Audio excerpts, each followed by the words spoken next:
Et donc nous allons quand même conclure cette riche journée et ces nombreuses interventions par une allocution de Benoît Daquin. Pour répondre à l'interrogation de mon confrère Collard, qui ne savait pas comment finir, je vous dirais qu'il faut de nouveaux commencements. Mais voyez-vous, je suis ici désigné comme le finisseur, alors il faut bien conclure cette belle réunion. Et moi, je me réjouis de voir enfin, ça fait des mois, plus d'une année, que je n'ai vu autant de visages. Et je dois vous dire que mon plaisir est grand. Je dois d'abord vous faire un aveu. Je tiens la Royale pour un champ de grande portée intellectuelle et morale. Je me suis toujours réjoui de la faire vibrer, selon une formule passablement éculée, mais au-delà d'un certain pompiérisme musical et martial, j'entends une belle leçon d'action française qui épouse notre propos de ce jour sur les libertés. Tu n'étais pas un prolétaire libre artisan des métiers de jadis. Et si tu veux ta délivrance, pense clair et marche droit. Cette leçon d'AF, il nous appartient de la faire entendre, hors de nos cercles, hors de nos rangs, largement, avec humilité, patience et persuasion, avec les armes de l'étude et de la vérité, avec la passion du débat et le souffle de nos convictions, avec le courage, ce cœur à l'ouvrage d'épreux pour mener le bon combat. La liberté n'est pas née d'hier au royaume des Lys. Pour comprendre ce qui fait le caractère du peuple français et saisir d'un trait ce qui constitue notre être profond, il suffit de plonger dans son histoire. Il y a 7 siècles révolus, le moindre de nos rois, Philippe X, acheva de dénouer les liens du servage. Il était surnommé le Hutin, ce qu'à tort certains traduisent par querelleur, ce que d'autres interprètent plus justement comme obstiné ou opiniâtre. Durant son règne d'à peine plus d'1 an, il consentit chartes et franchises à ses peuples, à commencer par sa charte aux Normands, ce qui me fait bien plaisir, mais elle fut suivie d'une charte aux Auvergnats, d'une charte aux Bretons, etc., etc. Le 3 juillet 1315, il abolit l'esclavage d'un trait. Et il faut le citer. Il faut l'avoir présent à l'esprit parce que dans les combats qui sont menés aujourd'hui, dans les querelles qui nous agitent, il est bon de savoir qu'il y avait un principe dans l'ancienne France. Et voilà ce que dit Philippe le Hutin. Comme selon le droit de coutume et de nature, chacun doit naître franc, et comme par usage ou coutume, moult de personnes de notre commun peuple sont enchaînées en lien de servitude, ce qui moult nous déplaît, considérant que notre royaume est dit des Francs, et voulant que la chose, en vérité, fût accordée au nom, ordonnons que par tout notre royaume et à jamais, telle servitude soit ramenée à franchise. Pouvait-on mieux dire ? De cette ordonnance surgira la maxime « Nul n'est esclave en France » et le principe « Le sol de France affranchit l'esclave qui le touche ». Et ce n'était pas une légèreté. La règle sera intangible et la jurisprudence intraitable au point que 3 siècles plus tard, en 1571, un tribunal de Bordeaux affranchira tous les esclaves noirs débarqués d'un navire réchappé d'une fortune de mer au motif que la France, mère des libertés, ne tolère pas l'esclavage. Alors pour Napoléon, passons l'éponge. Notre belle aujourd'hui vit sous d'autres orages et d'inquiétants présages. Chacun s'accorde à le dire, nous vivons des temps orwelliens. Le libéralisme, tenu d'être vertueux en temps de guerre froide, s'est montré l'atroce prédateur des économies et des peuples depuis l'effondrement du communisme. Au point qu'il en a réalisé l'un des rêves les plus fous, l'appropriation collective des moyens de production par la gloutonnerie des fonds de pension et des instruments financiers.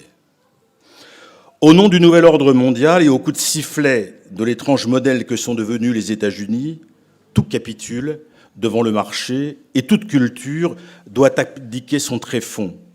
Toute nation doit renier son histoire pour se couler dans la complainte victimaire.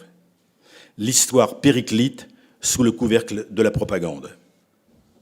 Le ministère public se mue en ministère de la vérité dès qu'une bande de sycophantes hurle à la mort pour une apostrophe ou l'imputation d'un des maux qui affligent notre patrie.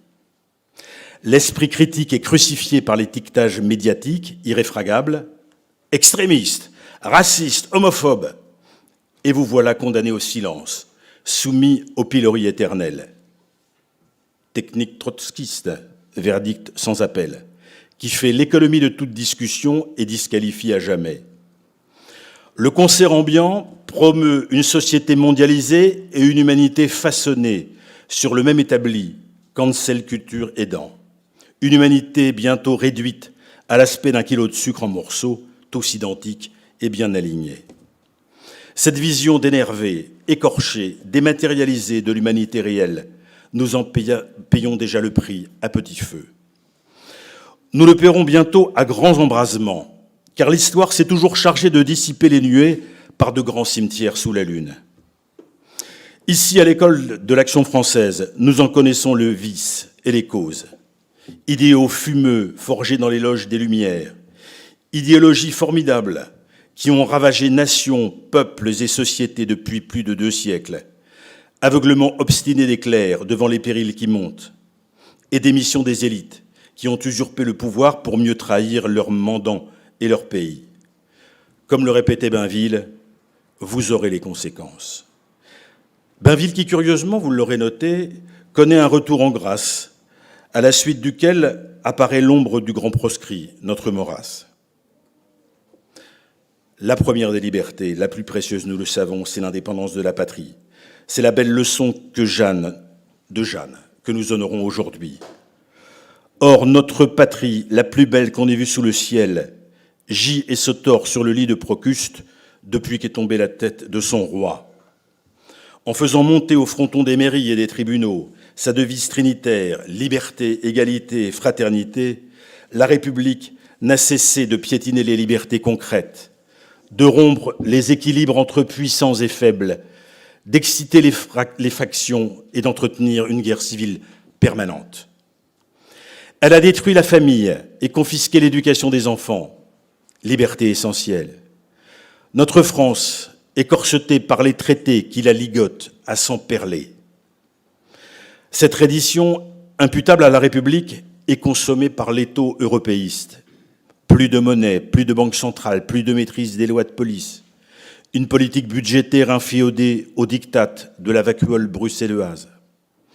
Une justice sous le joug des juridictions en surplomb, à Strasbourg ou en Belgique. Notre France est laminée dans les hauts fourneaux des jurisprudences tombant des cours suprêmes. À bas bruit et à coups d'arrêt à longue portée, celles-ci révolutionnent nos mœurs, percent nos frontières, abolissent les privilèges de la nationalité, vitrifient nos défenses, émasculent les États, nient les nations et confondent les peuples. Les juréclastes des officines supranationales pillent et anéantissent nos libertés. Comme le dit Hubert Védrine, le mieux inspiré de nos anciens ministres des Affaires étrangères, des bisounours dans le monde de Jurassic Park. L'esprit des lois a déserté les parlements et les tribunaux. Le droit, fondateur des sociétés, vit une crise de fond sous les coups de boutoir des influences américaines, gauchistes, féministes, écologistes et désormais racialistes.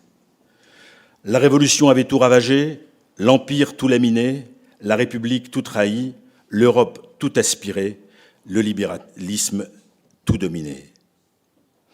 Il y avait toujours de bons prétextes. Il y avait les idées nouvelles, il y avait l'émancipation. À l'origine, des idées chrétiennes, bientôt devenues folles, comme aimait à le dire Chesterton. Les nations dans les fers, les peuples dans l'angoisse, les dommages sont considérables. Avec la passivité frileuse des puissants du jour, la cécité volontaire des mondialistes fervents, l'extatique béatitude des europhiles impénitents et religieux. Bref, notre drapeau est en berne, portant le deuil de notre souveraineté. Péril mortel. Les constats faits par mes prédécesseurs ont fait la démonstration des dangers, des dégâts, des urgences. Il nous faut revenir à notre génie particulier, à ce qui fait de la France une nation singulière, au destin si saisissant, à la culture incomparable, qui sait unir l'universel et l'original, qui façonne l'espace et l'esprit avec élégance et légèreté, qui mobilise les regards et fascine les autres nations. Il ne faut être les Gaulois réfractaires, selon la formule heureuse d'un certain président de la République, tellement dédaigneux par ailleurs de son peuple, et à qui l'on pourrait appliquer la définition du gaullisme énoncée par Jacques Laurent, une pratique où il n'y a ni doctrine, ni conviction, ni ligne de conduite, et dont tienne lieu le culte de soi-même pour le chef, et pour les autres, le culte du chef. Sortir de ce marasme, de cette langueur d'agonie, est possible et nécessaire. C'est remettre le cavalier en scène. C'est chevaucher au coude à coude avec les héros et les saints de l'épopée française. C'est renouer le pacte ancien avec un peuple éveillé, enfin réveillé.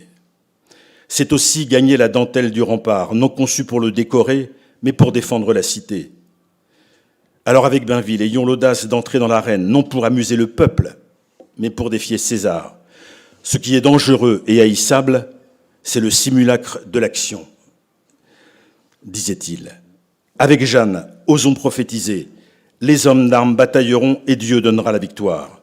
Et avec Charette, proclamons, sommes, messieurs, la jeunesse du monde. Je vous remercie.